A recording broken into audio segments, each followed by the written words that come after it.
the thing that really struck me, it's so interesting, is how the Greeks had this ability to crystallize, to distill, to express very deep characteristics of humanity, such that the myths are absolutely as relevant today as they ever could be. And it's not because they're vague so they can fit anything. It's actually they're very, very specific, and yet they fit everything. I'll give you an example. In the late 80s, I was the only person I knew who had an email address.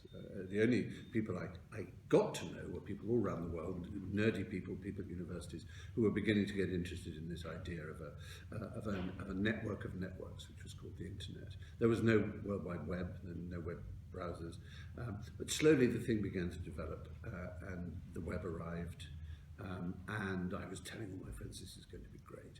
I said to them, this is like Pandora, you know, the all-gifted, the woman who was created by the gods, sent down to earth. She had all the gifts she had. And I said, this internet, it's going to break down barriers, it's going to dissolve rivalries, enmities and feuds, it's going to make us all love and understand each other, knowledge will be free, availability to learn, to experience art and history, and to make friends with people across the globe. It's going to be the most wonderful thing in the world, just as Pandora was. She came in all gifted, but she was given this jar, often known as Pandora's box, of course. She couldn't help opening it. And by the time social media arrived, I was still quite optimistic. You know, there was this thing called the Arab Spring, you may remember, when Tunisia and Algeria and Egypt and Libya eventually and other places, and Syria, it seemed, democracy was going to take hold, democracy fueled by this ability of people to talk to each other across the globe and question tyranny. And I thought, this is it. This is the paradise has come. This is perfect. But no, somehow I can't remember when. No one can precisely put their finger on it. But the box opened, or the lid of the jar was removed, and out flew terrible things: trolls, bullies, thieves, miscreants of all kinds, malware. You know, all kinds of beastly and horrific things that coloured this ideal, this utopian dream of an internet and a connection of people, and gave it nothing but horror and despair, and many people give up on our present course. It seemed to be absolutely ruined in the way that mankind was given pestilence and disease and dishonesty and murder and manslaughters and lies and all the things that came out of Pandora's box. It's fantastic how exactly it seems to fit.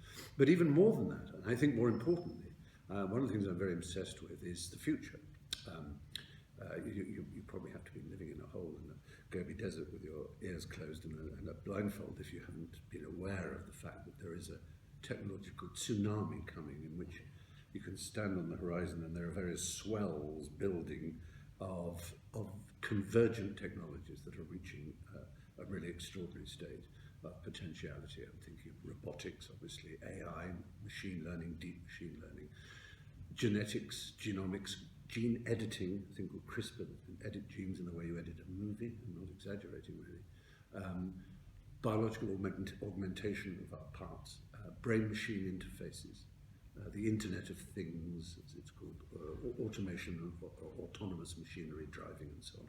All these things are coming together in sync with something called Moore's Law, which has been the exponential doubling of the power of computing since the 1960s. Every 18 months or so, it doubles. And as we reach quantum computing, and also new materials, nanotubes and graphene and so on, all this is going to happen in such a way that really it is an astonishing future that's ahead of us.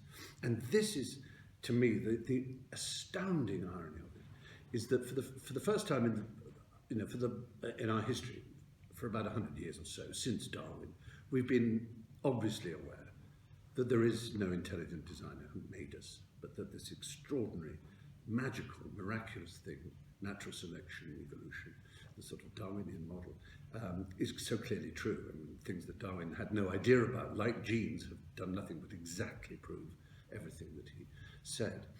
And so we know that there was no intelligent designer. But I promise you this, by the end of this century, there will be sapient creatures on this earth that have been intelligently designed. You can call them robots, a mixture of robotic movements and autonomous movement and deep machine learning. In other words, we will have created creatures in exactly the same way that Prometheus did when he created us. And if you remember, in the myth, Prometheus creates mankind, and he kind of loves us. He adores his creation. He thinks they're fabulous. But Zeus, the king of the gods, says, well, it's fine, they can play and they can have a happy life, but one thing they can't have is fire. And that means two things, quite clearly in the myth. It means literally the fire that separates man from other animals, keeps the predators at bay from the caves, makes them strong, allows them to smelt and to transform materials for their benefit, to make tools and so on, to burn, cook food, and all the things that fire gives as a substance, but also the divine spark, that the fire of self-consciousness, and it's the kind of equivalent of the fruit of the tree in the Garden of Eden. It's a knowledge of good and evil, it's an awareness of self, it's the thing that separates us truly from animals, more than our opposable thumbs, more than fire. It's this sense of ourselves we have, and this ability to name other things, and our curiosity, all these qualities that are divine. Zeus didn't want us to have, because if we did, we wouldn't need gods anymore. And so Prometheus stole fire from heaven, and he gave us this self-consciousness and this autonomy in our ability to choose. And Zeus, of course, was furious and punished him. And by no coincidence, when the Enlightenment came to fruition, Mary Shelley, one of the most brilliant women of her age, at the age of about 20, wrote Frankenstein, which was subtitled The Modern Prometheus, which is about the creation of life and what responsibility that gives you. And her husband, Shelley, the poet, of course, wrote Prometheus Unbound. It became a very interesting thing. If there isn't, you suddenly understood there was no God, and in fact what it's saying is we have to take responsibility for our own inner ability and not either praise or blame anyone outside. Now that's all fine, but as I say, in 100 years' time, there will be robotic creatures that we have made, and there will be decisions society has to make. Do we, like Prometheus, love these creatures we've made and want to give them autonomy and independence and rights? This is seriously being thought about, and even now there are people working on legal frameworks for robotic rights, which will make them equal to us, and maybe challenge us, and maybe they won't need us anymore, in the way that we didn't need the gods once we'd had fire. Or, like Zeus, do we ban them from ever having such a thing, because we're scared? I mean, isn't that astonishing that these 1,000-year-old myths could be so absolutely pertinent to the major problem facing mankind in the next 100 years?